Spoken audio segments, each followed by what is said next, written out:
So, hi, in today's episode of the Website Success Show, we're diving into a website SEO audit for the amazing Sarah Masci. So, I've been in Sarah's community and programs for the last couple of years, and I can honestly say that what I've learned from Sarah has absolutely transformed my business. So, hopefully, by the end of this episode, we'll have identified some simple, quick wins for Sarah's website. So, welcome, Sarah. It's so great to have you here. Yeah, thank you so much, Jules. I'm so excited to be here and Yeah. just excited to see what we can uncover about the website. Absolutely, definitely. So before we start, if we were to meet in 6 months' time and you were telling me about the amazing things happening in your business, how would your website visibility be helping with that? The most amazing thing would be that people were landing on my website without me having to do anything and just having, people opting in to, we have so many things available that it's like, if only more people knew about it, right? So it's just like, if we could just get more people to the website, more people could learn about it, and then we could help more people. Yeah, definitely. So before we start, tell us a little bit about your business and how your website kind of currently sits within your marketing activities. Okay, yeah. So I am a business coach for online service providers, freelancers, solopreneurs, basically, who are trying to simplify their business and get out of the weeds of admin and constantly chasing clients back and forth. So really, it's about creating a VIP day business model or something similar to that, like a VIP experience, a VIP week, a day rate, or any kind of core offer like that. So I teach people how to simplify their business, how to streamline their systems, and how to become better with boundaries and the overall client experience. And that's kind of in a nutshell what I do through my coaches and my membership. Mhm. And how does my website really feed into that is basically just like I was saying, it drives people where they need to learn more about Mhm. all of the things that we can help them with. Okay. And I know you run paid ads over on social media. And so are you sending everybody to your website or what's happening in terms of that, in terms of people actually, the traffic you're getting to your website at the moment, is it mostly through paid ads or through your email list or?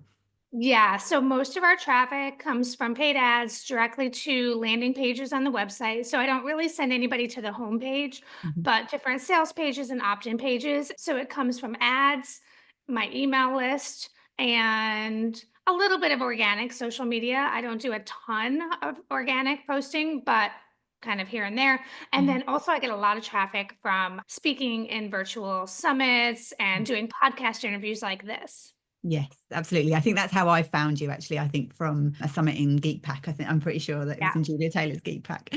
As Yes. so many people that I follow online, a lot of them have come through Geek Pack, actually. Let me just share my screen and we can have a little look at your website. And so actually one of the things I did want to mention is that there's a episode of the podcast that you actually already inspired, Sarah, from we had a conversation about like we were talking about SEO and you said that actually I know I need to create content before I think about my SEO. And you could go back and listen to episode 17, which is which comes first, the content or the SEO. And that was a really good conversation in terms of just making me think about, okay, people often think that they have to create loads of blogs before they can do anything with their SEO. And that was kind of where this all came from, of just wanting to show you, because I had a little look at your website at the time and was like, well, there's lots that actually we could do to try and make the most of what's there on your website already. Because I think a lot of people would think that they've got to create a ton of content, but you've actually have got quite a lot of content on your website. I did a quick site search and you've got 114 pages indexed in Google, and you've got sales pages on there that have got a lot of content on them. So actually just making the most of that, I think could be helpful in terms of, getting started and until you can get some more content on there in terms of blog posts. And what's happening now with AI overviews and with everything happening with AI and SEO is that actually the blog posts, as much as blog posts are great, it's not necessarily going to bring those people in who are ready to sign up to your email list or ready to take one of your courses. So I think making the most of those sales pages and your homepage and everything first could be really helpful for you.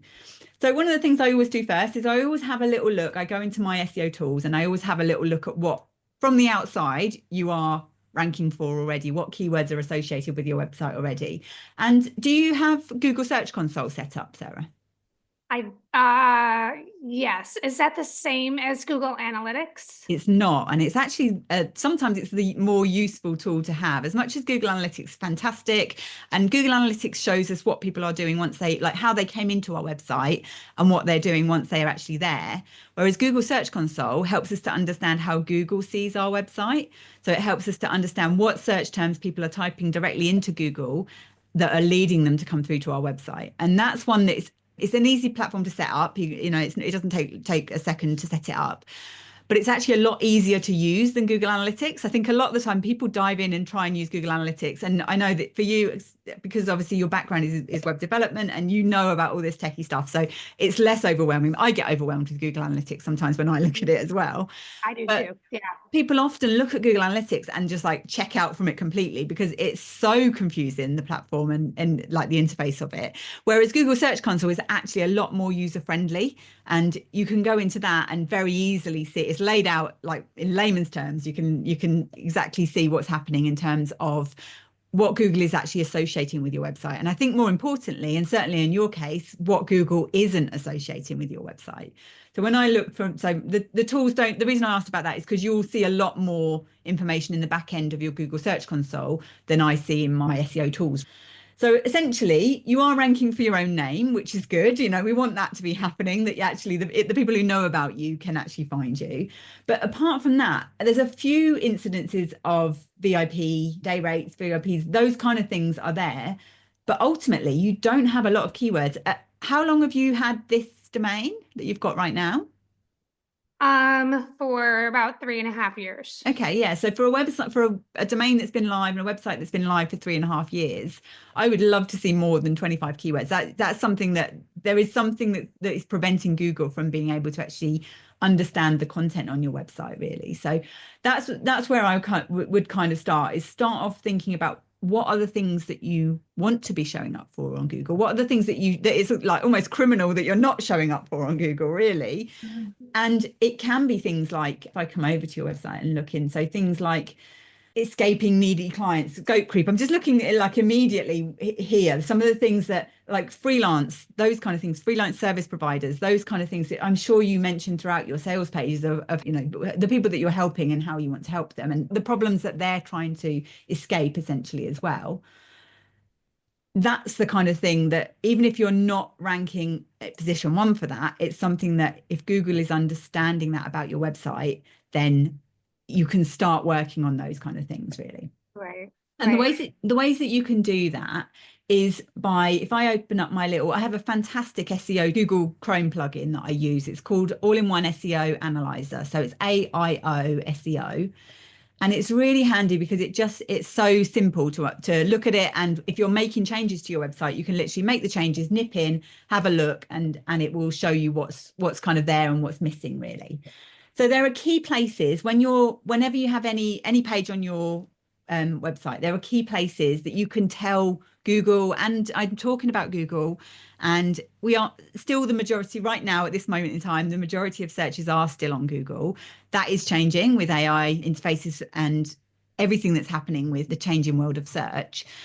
But the work that you put in to optimize for Google will also then still apply for other platforms as well. So there are certain differences between if you're optimizing for Bing or versus Google, but fundamentally, I think having those foundations in place, it means what we're essentially trying to do is help bots and help people to understand about your website, really.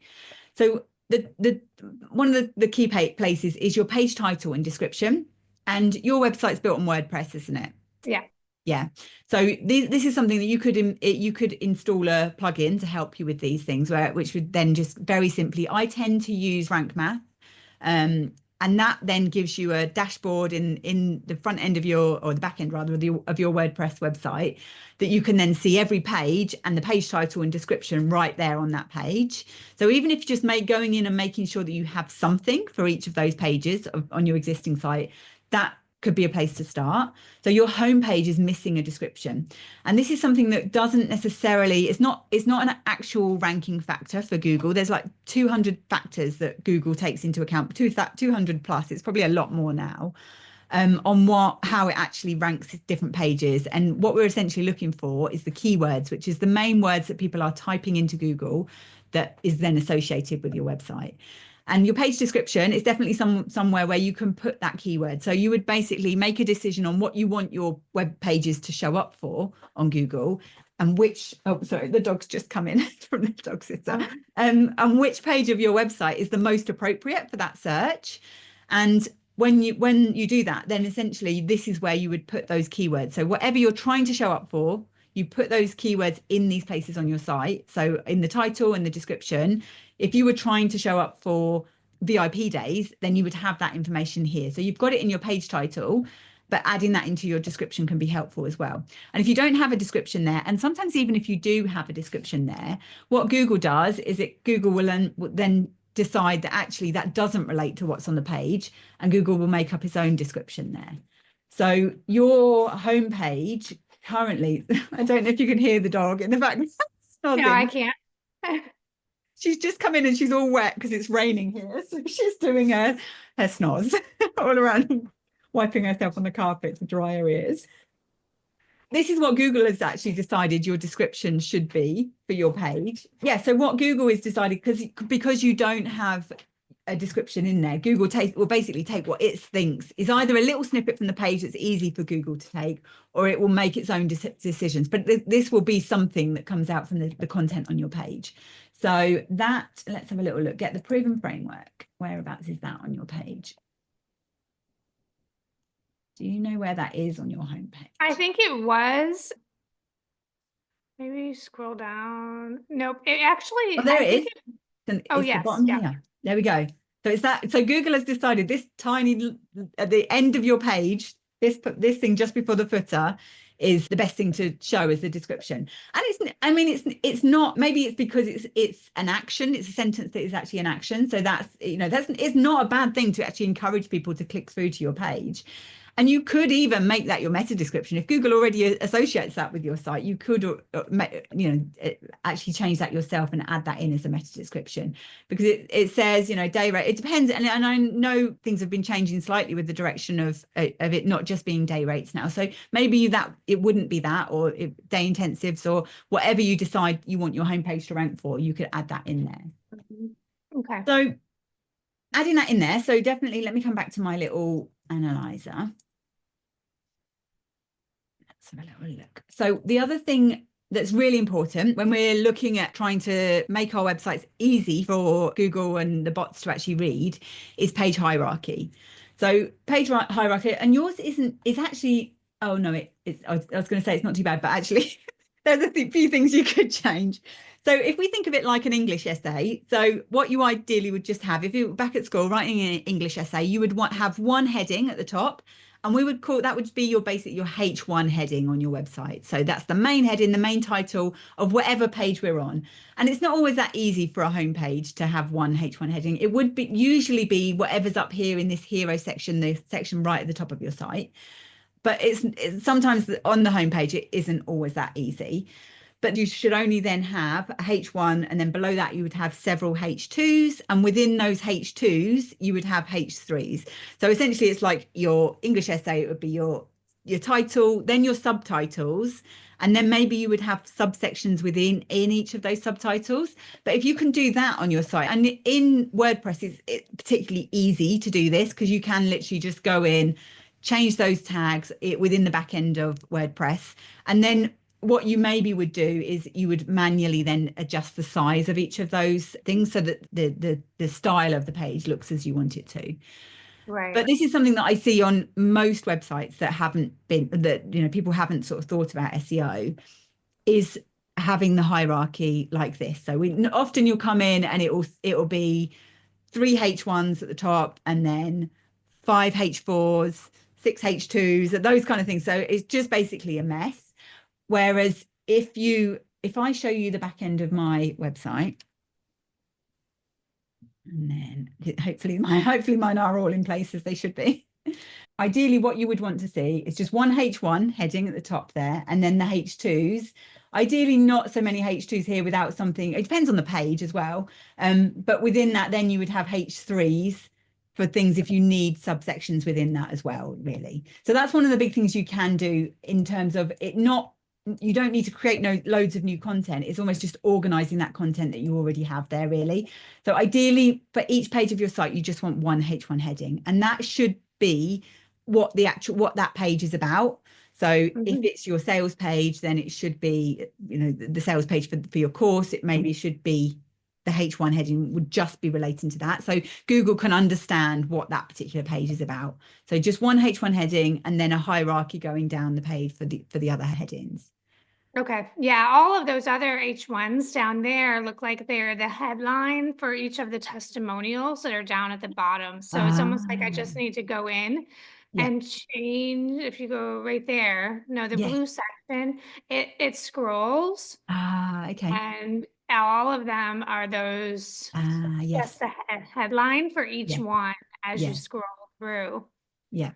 So those probably wouldn't even need to be headings in terms of the back end of your site. So you'd make them look like headings for the styling of it, but they don't really need to be headings in terms of, if you think of Google reading your site, the heading for that section would be client testimonials or what people are saying or something along those lines. So Google can understand the context of that.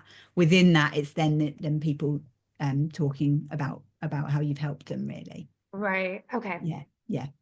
And all of this stuff, it seems like it's a bit nitpicky and it's a bit like, but actually it makes a big difference. And Google is getting smarter at being able to read websites, but ultimately it's just reading the text. You can get a Google Chrome plugin. I can't remember what it's called. It might even be a website you can go to where it literally just shows you the text of your website.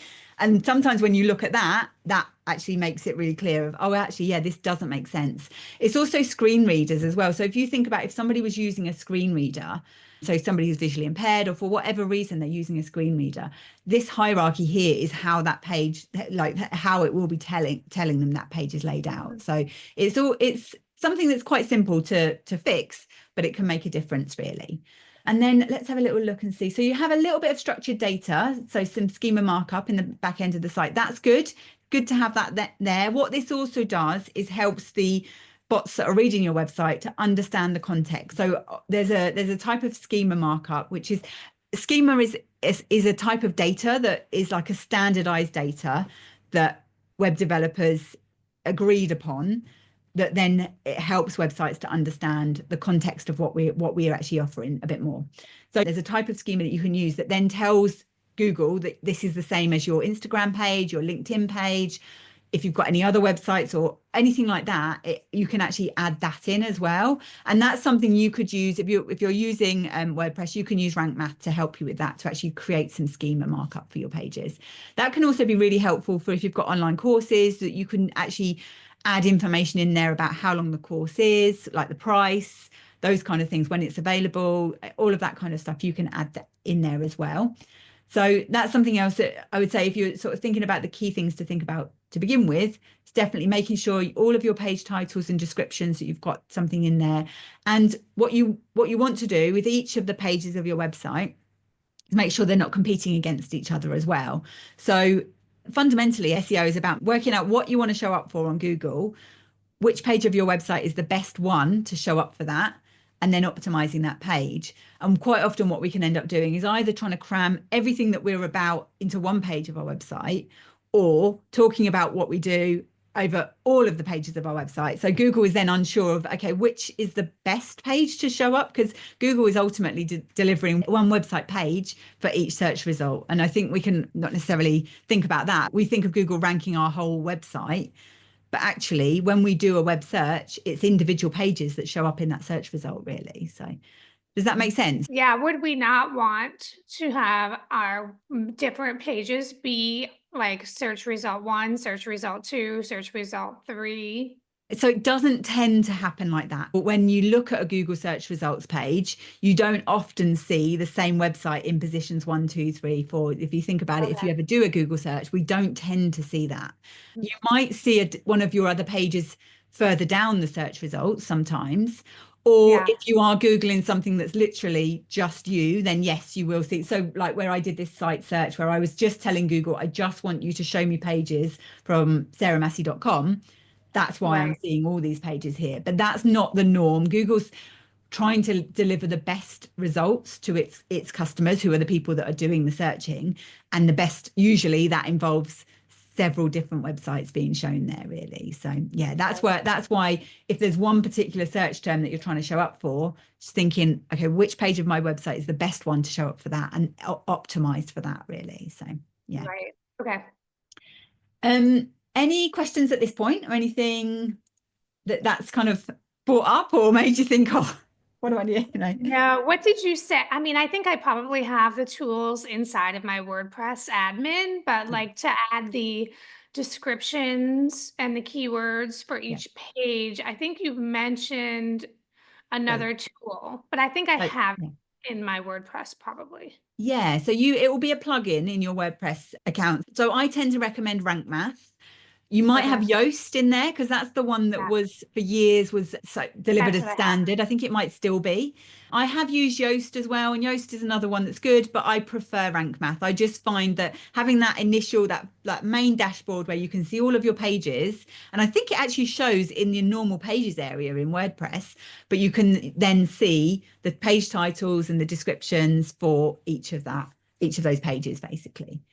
And when you Yeah, look at the back end of your website, you might see that as page descriptions. It depends on your WordPress theme, and it depends on what plugins you've got in there. But you might see it described as page title, meta title, meta description. Sometimes it sort of is shown differently, really. And you should be able to get into that individually on each page as well. So I know I've got some client sites who are in WordPress, and with Rank Math on there, and I can actually see that on the right hand side in the settings area in WordPress there as well. So it's whatever website builder you're using, you can usually find that information in there. And sometimes it is a little bit buried, but most of them are much better now, allowing us some control over this, really. We don't always okay. get full Yeah, control, and especially and things like blog titles. So if you do start adding in blog content, sometimes that's things that you set up as standard for each blog. But I tend to recommend, again, it's the same thing. You want those blogs to be ranking for that individual search term for that page, really. right. Okay, yeah, So, I just took a peek at my back end while you were explaining that, and I do have the all-in-one SEO plugin. I knew that that little logo looked familiar. I do have it as a plugin, and it okay. pops up on the back end of all of my pages, but I've never done anything with it. Yeah, I've not really used it in the back end of WordPress. So I like it here as a Chrome plugin. It's a great one. Yeah, It's just a free Chrome plugin that allows you, once you've made those changes, you can almost just go in and check it here. And it very, very visually shows you what you're doing or not doing. I've got a couple right. of plugins that are like Chrome plugins that do this for me, but I like this one. This is the one that I tend to rely on. If you've already got that in the back end of your website, you could certainly dive into that and have a look. And they're all designed to help you. One thing I would say with these is they often have traffic light systems, and you can kind of ignore that a little bit, because you could be tweaking it and trying to do things, and actually it's not, you're just tweaking it and almost what's the word I'm looking for? Trying to trick the search engines, I guess, into getting the green light. So you could stuff a load of keywords into a page, and it might then give you a green light on Yoast or Rank Math or whatever you're using. But the search engines are so much smarter now that we don't tend to do that. And Right. so yeah, I would Yeah, definitely say think of it from looking at it from a kind of taking a step back point of view, and thinking about, okay, is my page hierarchy as it should be? What keyword am I trying to rank this page for? Have I used it naturally through the page as well? So it's if something feels like something that you wouldn't say out loud to a human, then don't use it in your website or in your descriptions or anything like that. So yeah, sometimes, I feel like we always see those websites that are trying to outplay the system, and it's like the yeah, same keywords over and over and over again, like in every paragraph. yeah, So or 100 of them in the bottom in the footer is the other one that used to be, and it yeah, used to work. These kind of tricks used to work, but they don't yeah, now, and even less now. Now AI is helping the bots to understand our websites better, that it just yeah, doesn't work. And even if it works for the short term, it won't be long before you just get, you could get a real Google penalty from that. And the last thing you want to do is get de-indexed by Google, because then you've got no chance of actually right. getting some traffic from it, really. So yeah, I think definitely that's sort of the things to focus on, going through those key pages. So let's look at your programs page, and then how that is.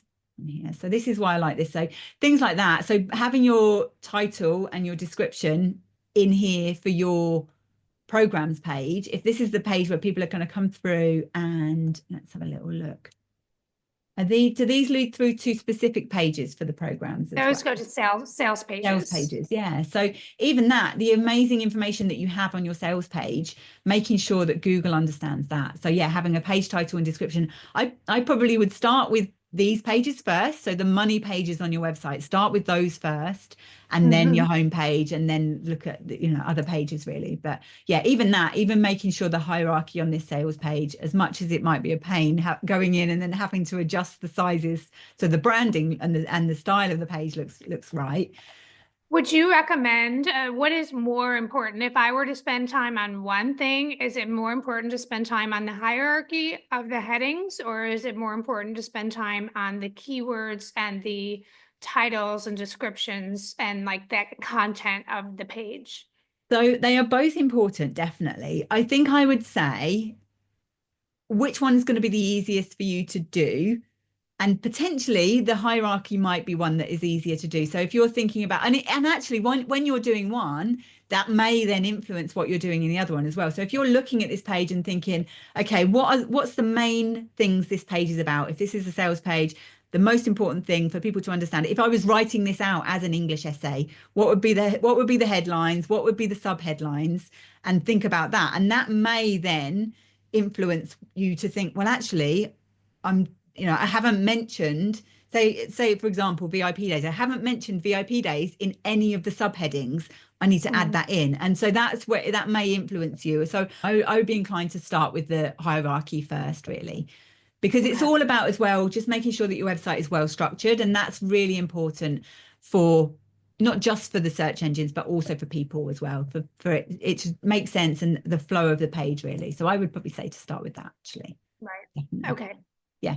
So thinking about that, and then once you've done that, maybe looking at the schema as well, looking at the structured data, if there's anything else that you can add in there about your courses, about your business in general, and just to link that through together. And there's lots you can do with that. You must be using a plugin or something to do that. It might even be the all-in-one SEO is doing that. Just going through and making sure the settings are as they should be on that, in terms of they're normally set up to be fairly user-friendly if you're using a plugin to do this, really. So yeah, definitely. Okay. So yeah, as I say, that would be my sort of main things is start with your hierarchy, your page titles and descriptions, and then sort of think about the schema from there. But I certainly wouldn't wait until you've got a load of content before you start doing that, because this is all content on your website already, and it's criminal that you're not showing up for more of the amazing things to help people with, really.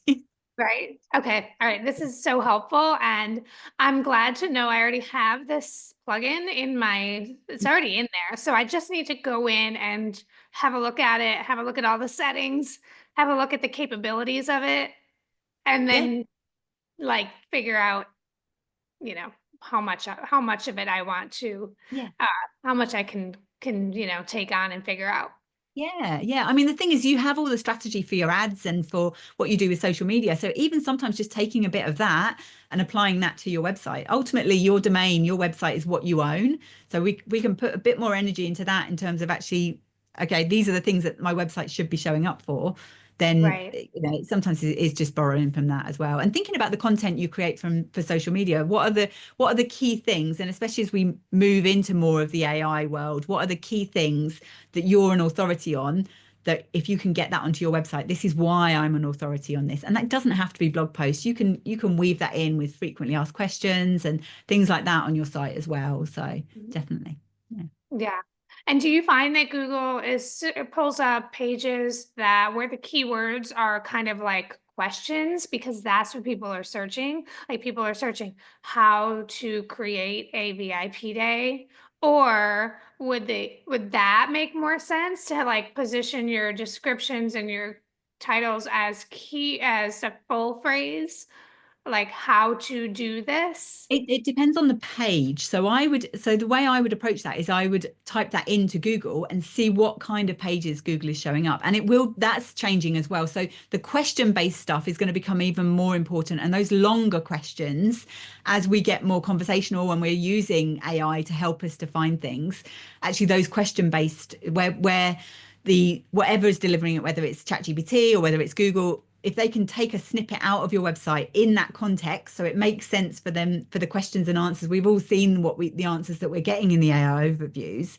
Actually, if you can have little bits like that it could then take out of your website, that can be helpful. So again, it doesn't have to be a whole page dedicated to that one question, but if you can then just have that in a way, and that's where having those as headings can sometimes be helpful as well, really. But it all depends on the context of the page as well. So if you've got a whole page of frequently asked questions, you'd maybe have your H2 headings would be the actual questions. Whereas if it's on your homepage, then you probably would have the actual title of frequently asked questions as a H2 heading. So there's so many nuances about it that it just ends up like every question's like, oh, well, it depends. It depends, as much of it does in marketing, really. It does depend. So is helpful, I think, really. Having anything there that can help people and the bots to understand more about your site is helpful, really. So yeah. Brilliant. This is great. Any questions about next steps or like what you need to do? Or nope, I feel like I just need to get in there and start playing around with it and seeing what I can figure out on my own and go from there. Yeah. Start with those sales pages, I think, and just do a few things and just do a few tweaks.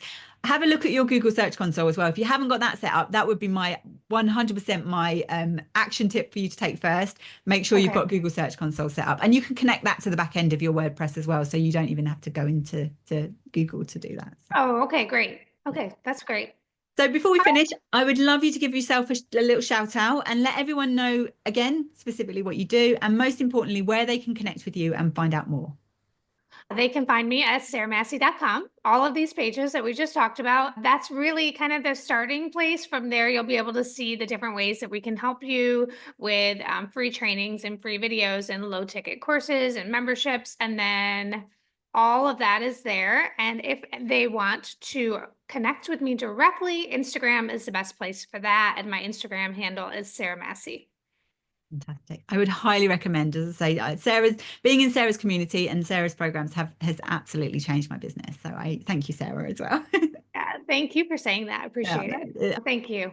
So if this episode has made you think about website visibility and you would like to get started with your own SEO, then you can hop over to my website and download my free SEO Beginner's Guide and check out the other episodes of the podcast as well. Episode 13 is all about SEO Basics, so you might like to listen to that one as well. So thank you so much for being here, Sarah, and I'll see you soon. Bye. Yes, thank you. Bye.